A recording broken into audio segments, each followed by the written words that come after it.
whatever he's interested in, I've got to become interested in that. And so I get into it like that. But man, yeah. Man, that's incredible, man. I actually remember you used to do a lot of characters on the radio, Yes. man. Deucey, the Granny. Yes. The Reverend Dr. Deacon. Yeah, Reverend Dr. Deacon Doug. So let me tell you about the characters. So one day, these men approach me, and they go, you know, you have an extremely fascinating show with those characters. They said, we'd like to create a television show about your radio show and your life.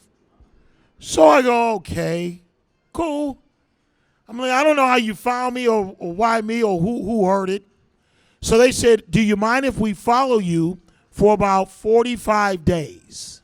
We want to know where you go, who you know, how you create your characters and all that kind of stuff. So I lived off of East Lafayette and Shane, next to the Coleman Young Recreation Center, not far from King High School. Well, at the time they decided to follow me, I didn't have a car. So I'm walking. So I used to come to work in the Penobscot building on the bus, the 31 Mac. That's what I would ride downtown. So they wanted to see I'm like, well, you want to see the station, but it's downtown. And what they would do is follow me in the afternoon. So I said, but you know what? At the corner of my street is a radio station.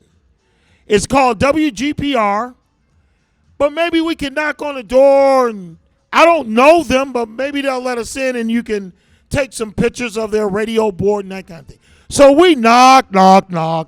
No one answers. So this guy who's an attorney, he walks up on me. He's always happy. So he's about 6'3", 6'4". So he walks up on me and he's all energetic, and he's rubbing my head and stuff. And wait a minute. Before you Michigan State policemen leave, just in case you do before I'm finished, let me stand up and tell you thank you 300,000, 52 million times. Let me tell you what some state troopers did one night. One night, you see I wear glasses.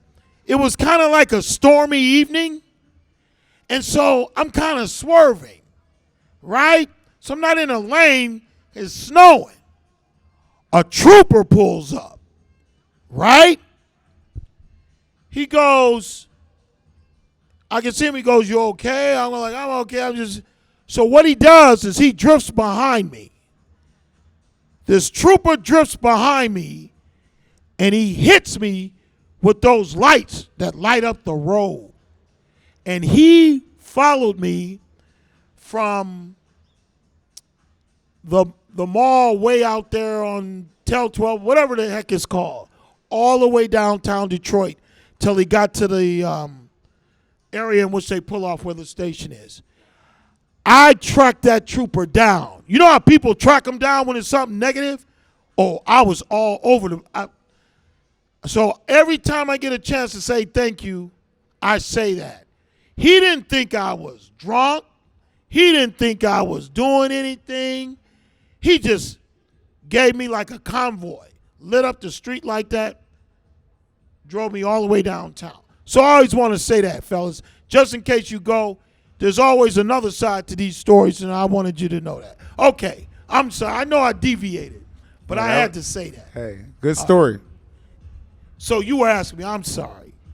I think we were talking about the so this guy, he comes, so he's playing with my head and stuff like, and they go, so is that a friend of yours? I go, yeah.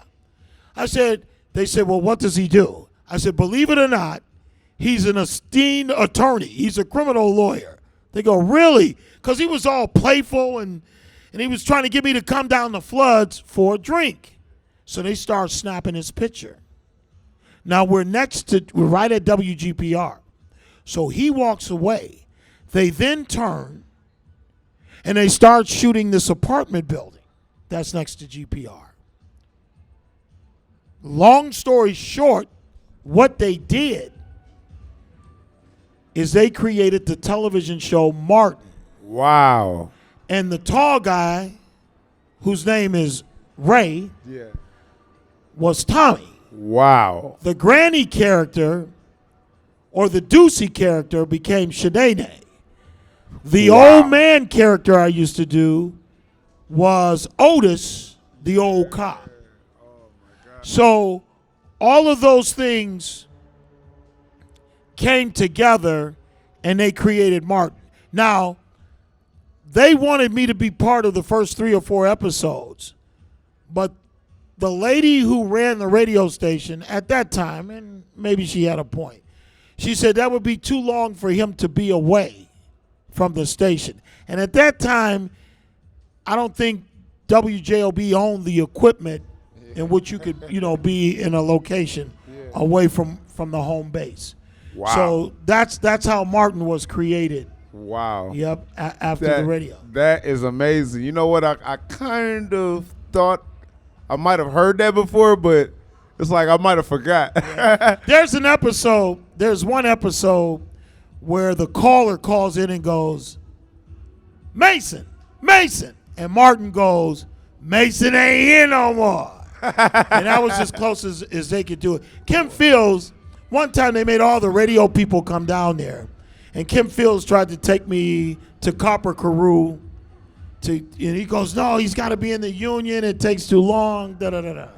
But anyway, that's the story of Martin. Wow, that's amazing, man. So I just want to ask you, man, out of all the different characters and personalities and everything, what is your favorite thing that you created? Character-wise? It could be anything. Anything? It could be a special that you did. It could be anything that you've done. It could be Detroit basketball. It could be. What's your favorite thing your personal favorite thing that you created? There was going to be a Malice 2 in Detroit when LeBron James hit Isaiah Stewart in the face.